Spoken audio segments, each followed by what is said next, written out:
3-2 the score in favor of UConn. Nestersill for Van Tassel. Skates on in. Right side. Goes around just like Percival. Out front. They score!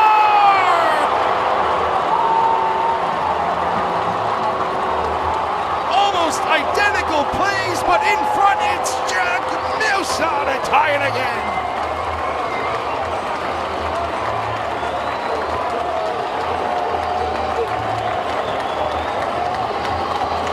Fans are on their feet here at the Mullins Center. The Moose is loose once again. Jack Musa, like you mentioned, very similar to UConn, finds himself at the front of the net, and Nick Van Tassel gets his second assist of the night. He's back from injury. Musa sweeps it home, and in a blink of an eye, the Minutemen have tied this one up. No quit in Greg Cartwell's group.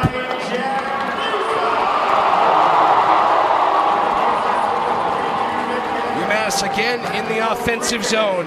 Hanrahan right side. Ladles it low for Mellenbacher. Back up top for Dunn. The puck explodes on his stick out to the neutral zone.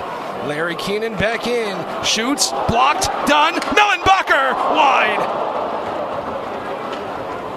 Almost some puck luck for UMass that time. Mellenbacher couldn't find the net.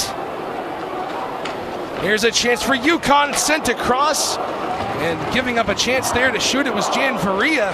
No one was across. Here's Dunn. Skates in on the left. Hard stop along the left half wall.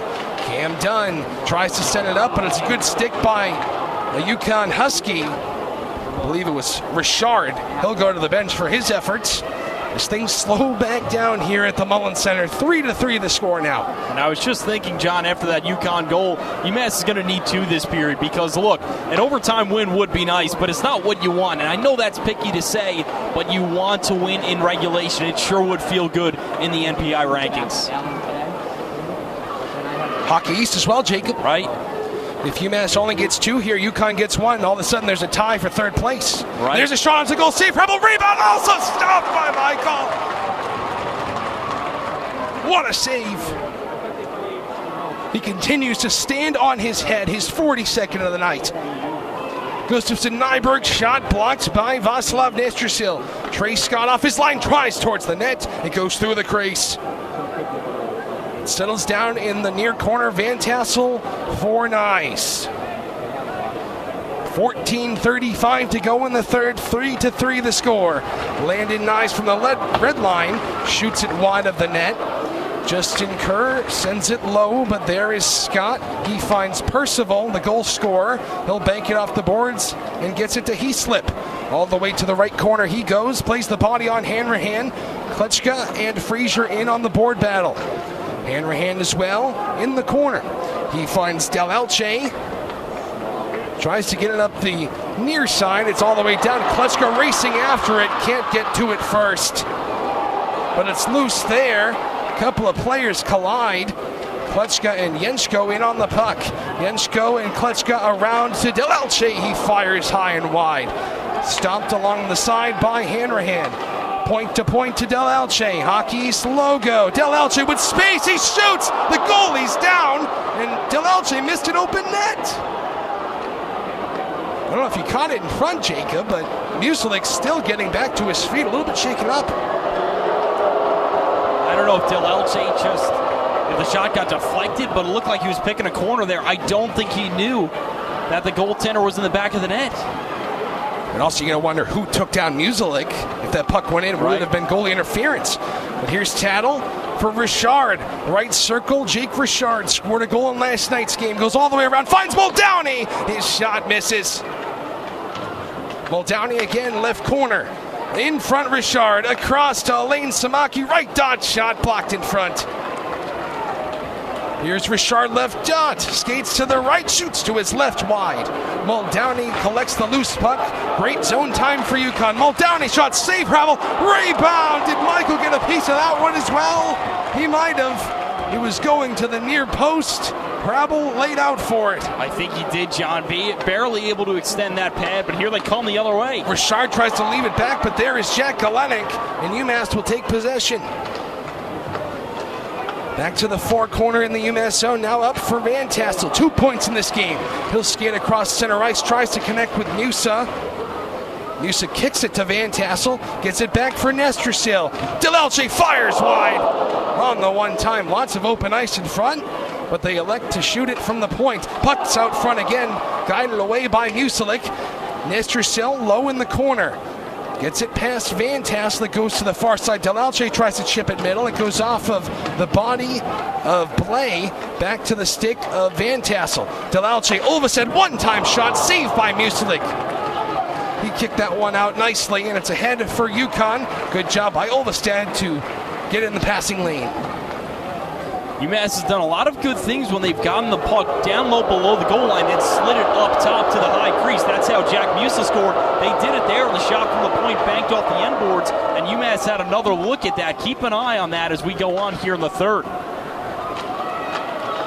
We play on, 11:25 to go in the third, still tied. Jensko can't get through, it comes back to Olvestad.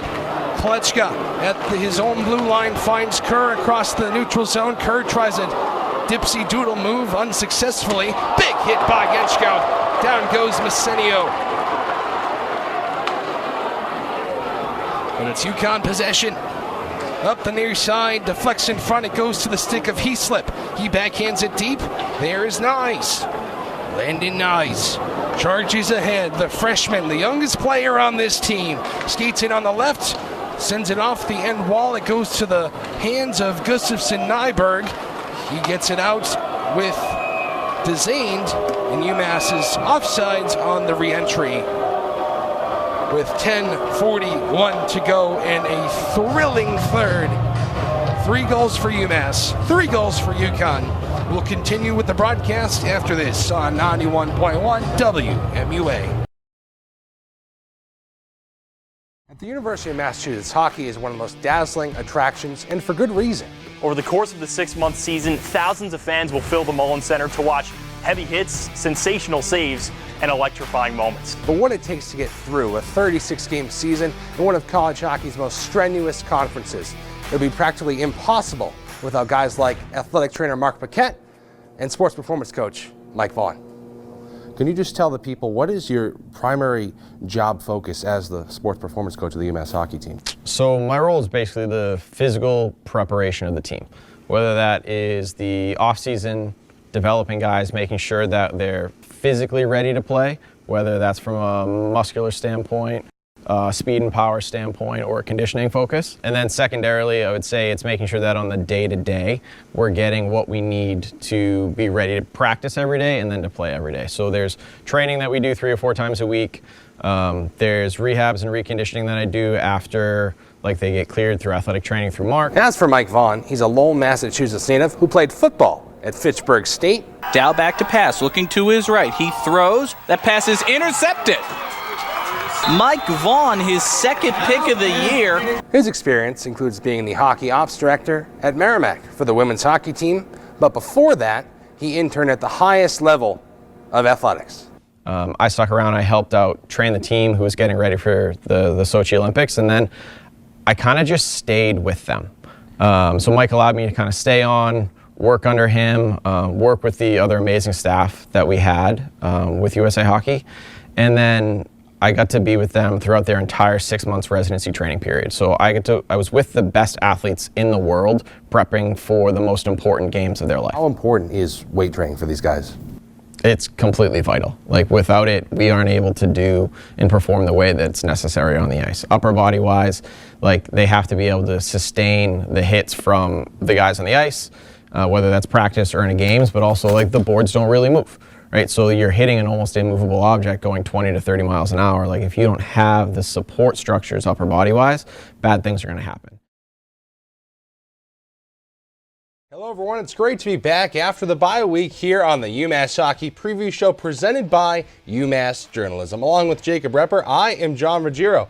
And Jacob, despite the week break, UMass Hockey is in the thick of it right now, looking to get healthy. That's for sure, John. It's been 2 weeks since UMass Hockey last played. We've been a little bit busy trying to get a special segment out to you. We'll keep you updated in that regard. But UMass Hockey, they've used this as a chance to get healthy. But before we talk about what's to come, John, big games ahead of us. Let's go back 2 weeks and talk about Lowell a little bit. All the way back to Friday, January 6th, the Minutemen went out to Lowell, and after over 30 minutes of play, the first goal was scored right here by Dylan Bentley. He leads the fan vote for the Hobie Baker Award.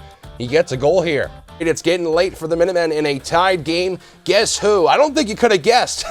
It was Matthew Wild, his first in maroon. Banks one from the side of the net off a Chauvette into the back of it. Takes the lead for the Minutemen 3-2. Michael Rabel saves 50 in this game, and UMass takes 5 of 6 from UConn. An unbelievable showing this past weekend. Obviously goes down as a tie in the NPI, which we'll talk about a little bit later. But Owen, I mean, I'm sure you guys were hoping for a majority of points this past weekend. Yeah, absolutely. We knew what the job was, as Coach Carville said earlier in the week. He had this circled on his calendar earlier in the year, and I think so did everybody else. We really needed those ones, and I'm really happy that we were able to get 5 of 6.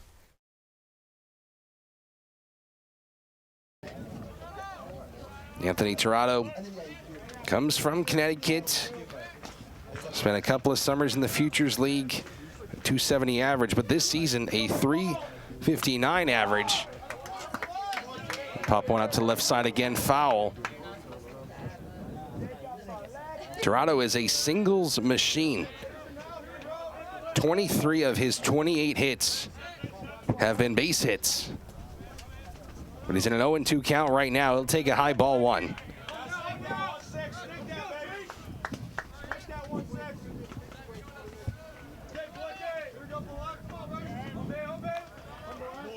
Bilecki looking for a bounce back outing, looking for the first out of the game. Can't get it.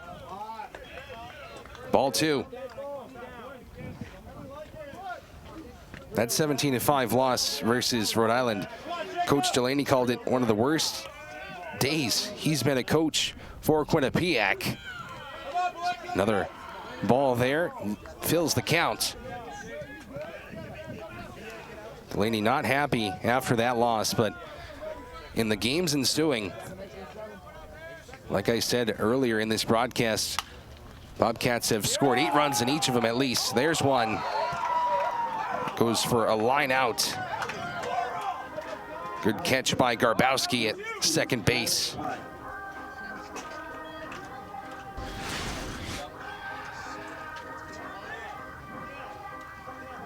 Good piece of it to start it off, but just to the wrong place. Down goes Tirado. And here comes O'Brien. Tuck out of the way of that one for ball 1. Gavin O'Brien, the sophomore. Takes ball 2. Out of Salisbury, Connecticut. Another guy with some time in the Futures League. Spent the summer with the Norwich Sea Unicorns. 289 average, 747 OPS.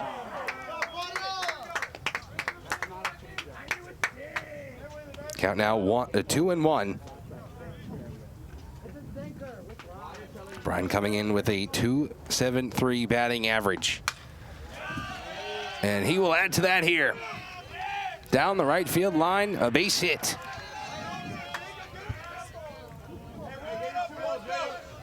O'Brien aboard.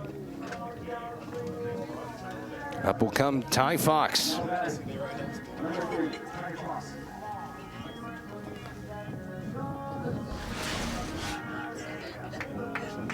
Hitters from both sides doing a good job of taking the ball to the part of the plate, out to the part of the field where it sort of came from. The outside corner to the right side. There's one chopped to second base, to second for one, on to first. Not in time. A fielder's choice for the second out.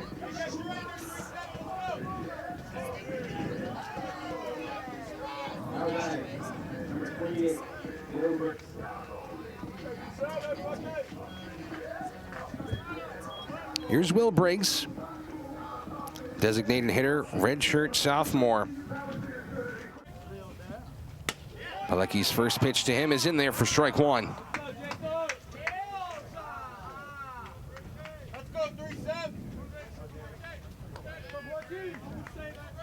Briggs, the transfer from Purdue. Played 13 games for them. Had one hit during that time, 1 RBI. A 1-1 count against the righty Jacob Pilecki.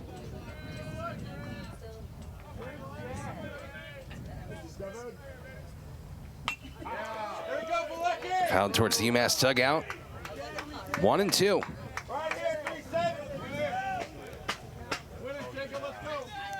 Quinnipiac was a little bit late getting here. Of course, with the rain, they decided to take their warm-ups down in Connecticut, and, well, they've got off the bus not cold at all. 4 runs in the first and about to get out of the bottom of the first with no damage. Pilecki's 1-2. Just outside. Briggs hanging in there.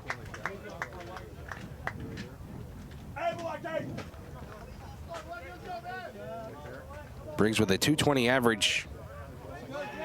11 hits on the year, but when he hits the ball, he's used to hitting it out of the park. And they're going to call a violation here on Briggs. And that'll go for the 3rd strike. And that retires the side, so unfortunate for UMass. They'll remain down by 4 through the first.